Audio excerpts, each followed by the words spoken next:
What is up, guys? Welcome back to yet another Dragon Blaze video. I hope everybody's doing very well. Today is a good day. Today is a very special day because we have a new hero that came out. Yes, a new fourth strike or fourth pack hero, however you want to pronounce it. New healer. Obviously, the guy right here you see on my screen, he's also the current healer at this moment before she dropped in. So we're going to be doing her today, getting her, breaking her down, and see what she's about. But as always, before we do that, we have your mining event. Make sure you are doing that. Lots of mining, lots of good rewards here. At the very end, you get 100,000 rubies. You don't want to miss out on that. We have your revenge today, so we will see it for a little while. So you can get your jewels. Most important there, your souls, stress, and your essences, whatever you need. 2 times fight reward event. This is where you PvP lovers shine. Lots and lots of rewards gained here, and then double daily reward event. Do not miss out. You're going to miss out on a lot of resources if you miss out, guys. And then obviously Nightmare, which is a pretty cool event. It's pretty hard. I got to get past these stages here. We'll probably get that done. You can also use your reset button to hopefully surpass your next enemy that you are fighting. So I'm going to have to look at that as well. You also have your abyssal pass, so make sure you are atum, make sure you are doing her pass, and obviously your spotlight pass as well. Make sure you are paying attention to that as well. I spent about like 70 or so packs on the new hero, so I got 54 here, and then I also spent about 10 I opened up 10 basically packs of the fragment of memory, so I still have a decent amount left when it comes to that. So I have almost 3,000 left, and I have a lot of coins. We're going to definitely spend some rubies on her as well. She looks awesome. We're going to see what she does and break her down and spend lots of rubies because I'm definitely excited. Rubies in this video? No, we're going to do that off screen. But let's see what she does. Obviously, she is a healer, physical healer, priest. So Hydra, Odin, all that good stuff what she specializes in. So let's get to it.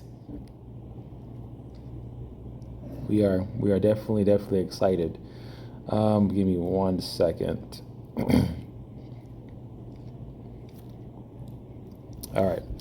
So her attack all enemies, restore HP of all allies, and increase their physical attack upon normal attacks 10th phase for 3.5 seconds, excluding self. So holy snap, guys, already starting off really good. Attacks all enemies, restores HP to all of allies, and increase their physical attack upon normal attack for 3.5 seconds. 10th phase is a very high buff, so anything that's 9th phase or lower will not be able to interrupt this buff. And obviously it's going to happen frequently. Once the cooldown goes off, it should reset, and you should be restoring HP and attacks. You get your physical up as well. That's pretty sweet. Let's go to the first attack. It says type. It says cast buff on all allies 16.1 seconds. Let's see why. Buff 1, it says restores HP of all allies equal to 1,020% of your attack excluding self. So that's pretty good right there already. Buff 2, recovers HP equal to 2,550 of your attack. So physical attack and attack are 2 different things.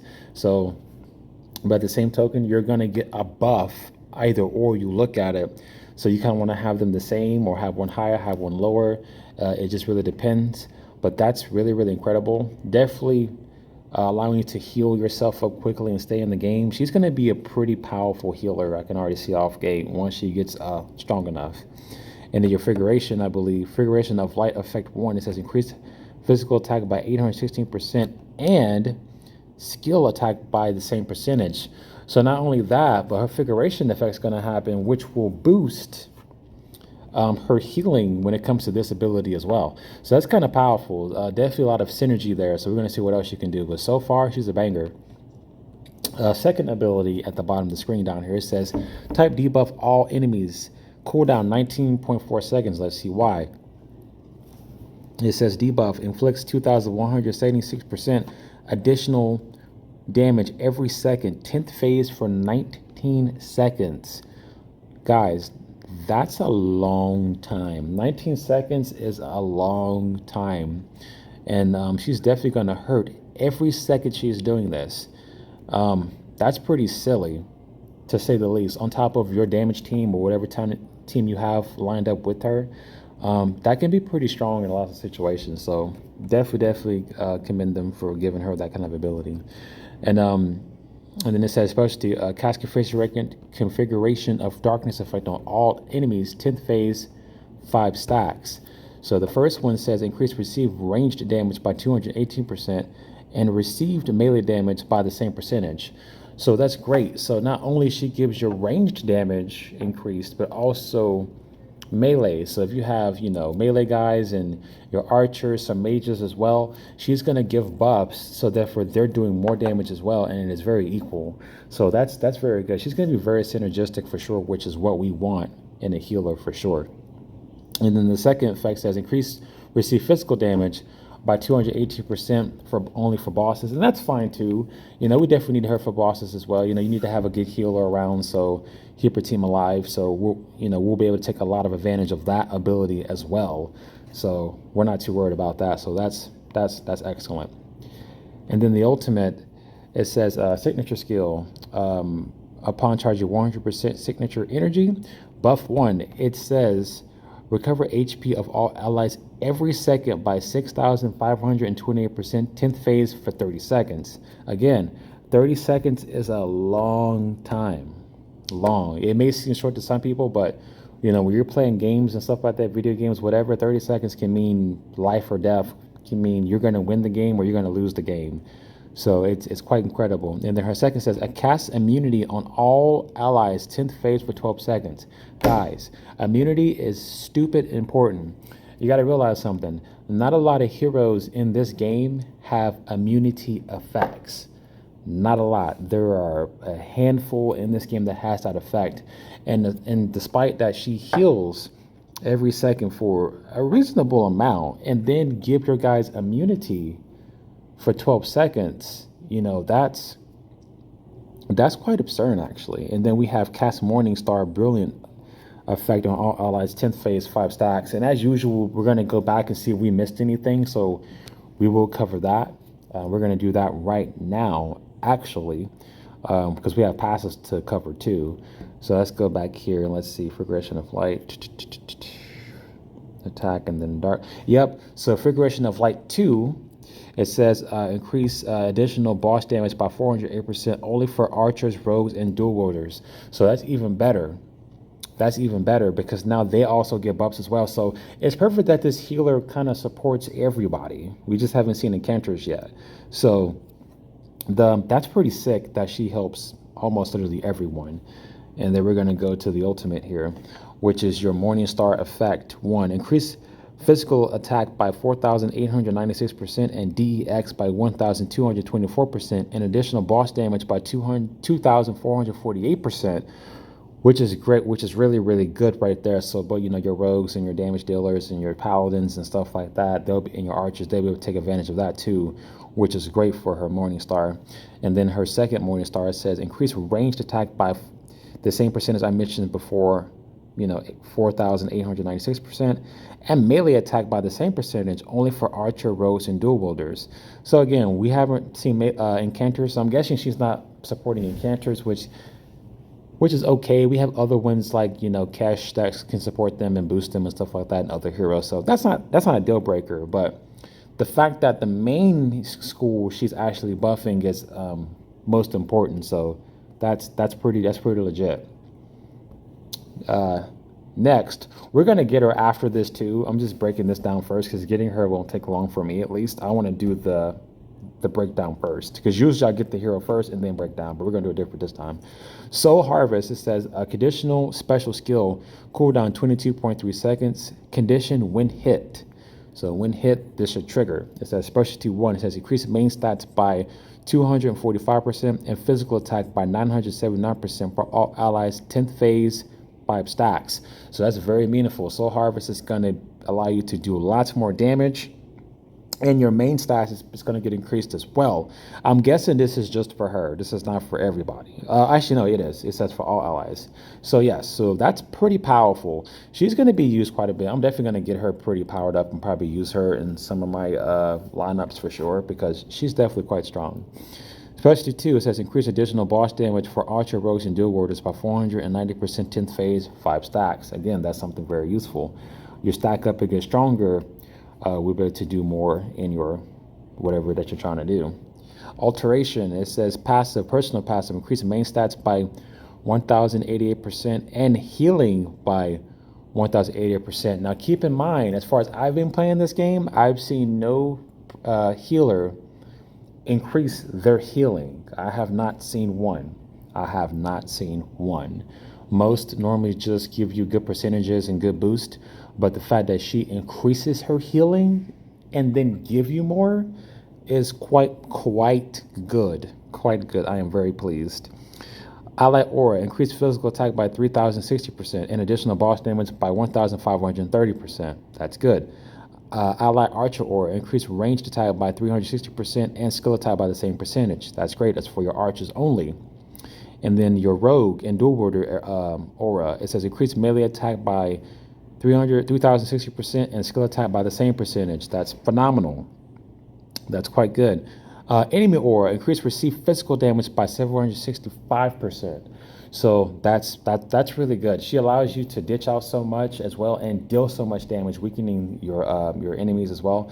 So that's quite good. I am loving this healer. We're definitely going to put a lot of rubies into her. As you see, I almost have 28 million. So we're going to put probably at least 10 into her, maybe somewhere around there, maybe more, depending on how lucky I get. But yeah, she's quite powerful. Resurrection of the Dark Emperor. That sounds kind of broken. Now this is just for your world bosses, by the way. Ally Aura, increase physical attack by 9,792%, skill attack by the same percentage I just mentioned, DEX by 2,448%, and additional boss damage by 4,896%, which is quite good. And I don't have to explain too much about world bosses.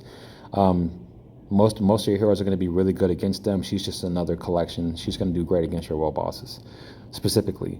Ally Rogue and Dual Warder Aura, it says increase melee attack by 9,792%, additional boss damage by 4,896%, which is great. Nothing wrong there. We need it. We love it. She's going to do great. She's going to allow you to clap people. Enemy Aura, increase receive damage by 2,448% and receive physical damage by the same percentage I just mentioned. So that's quite good. And then obviously you can kind of go through this. It's kind of the same for everybody. I don't really include this into the video. You can kind of just do that on your own time. Obviously that's all 0 here because I haven't made her yet. And then we have Holy Darkness. It says Infinity Passive, Ally Aura, increase physical attack by 251%. Specialty, upon using Configuration of Light, increase physical attack by 816% for all allies, 10 phase, 5 stacks. And this will grow as well as you level up your hero. So that's quite powerful. It's going to stack. It's going to do a lot of great things. She is wonderful. I'm probably going to do that from now on, break things down first and then get the character later, because some people might want to just read what she does and then whatever. But yeah, we're going to use our 3 guys here. You can pick any ones you want. And then we used to use Old Faithful, but we got strong. Actually, no, I still might use Old Faithful just because, she's done a lot of work for us, and that's Old Faithful right here. So we're going to see how strong she is and see if she's difficult to get as we wrap up the video. So, we're going to skip through all of this. Ooh, that's a pretty entrance. It's funny because we have her as a second impact, I believe. It's a second or third. So, I believe we have different versions of her. And she's gone. So, yeah. So, for me, it's not too difficult. What I think about her, she's awesome. Very beautiful hero. I'm going to use her quite a bit as well. I'm going to try to use her as much as I can. We're going to go ahead and make her. Usually you have to go to, if you don't have packs, summons to get her, what you normally would do is, hold on, let me pledge her real quick. And if you want to unlock the third one up here, you have to get her to level 100. You have to get all of them to level 100. actually to get your third unlocked. But generally, whenever you don't have any cards, you will have to go to your infinity section and then feed whatever infinity food that she may like, and then from here you can get a lot. As you see, I have a lot because I save. I don't really spend too much. I like, because these are so hard to get no matter if you spend money or not. So you want to get cards and stuff from there. Now I have to get her, I got to open up some Gaia packs and Gaia armor packs and hopefully get her armors and stuff. But she's a phenomenal hero. You're going to love her if you get her. Keep her in your team. Also, make sure she's amazing. She's clearly amazing. Make sure you go to Path of the Forest because she'll be here. She has her own storylines. You can get her a lot of cards here. You can get 40 cards a week. 40 cards a month if you want to. If you just want to focus on her and not worry about anybody else. I'm gonna start including that in every video. So just in case you may have forgot, I will definitely remind you. But yes, Abyssal Autumn is really awesome. She's gonna do great in any content you play her in. I do like him as well still. I think he does great work. He's very strong. I really enjoy the things that he does. But we're going to boost her as much as I can as possible so we can definitely kind of use her as back and forth as kind of the main wizards and stuff like that. So, but anyways, guys, that is today's video. I hope you enjoy it. If you come by and check out my content, I'm so thankful for that because we're always here to help out our Dragon Blaze contents people who subscribe to us, and I'll try to do more for you guys. And if you subscribe, great. If you don't, great. It's no big deal. I'm trying to keep this game alive as much other people. There are Discord channels for this as well. I'll try to start posting those in the comments so you can go to the Discord channel. But until next time, guys, I will see you for the next one. Peace.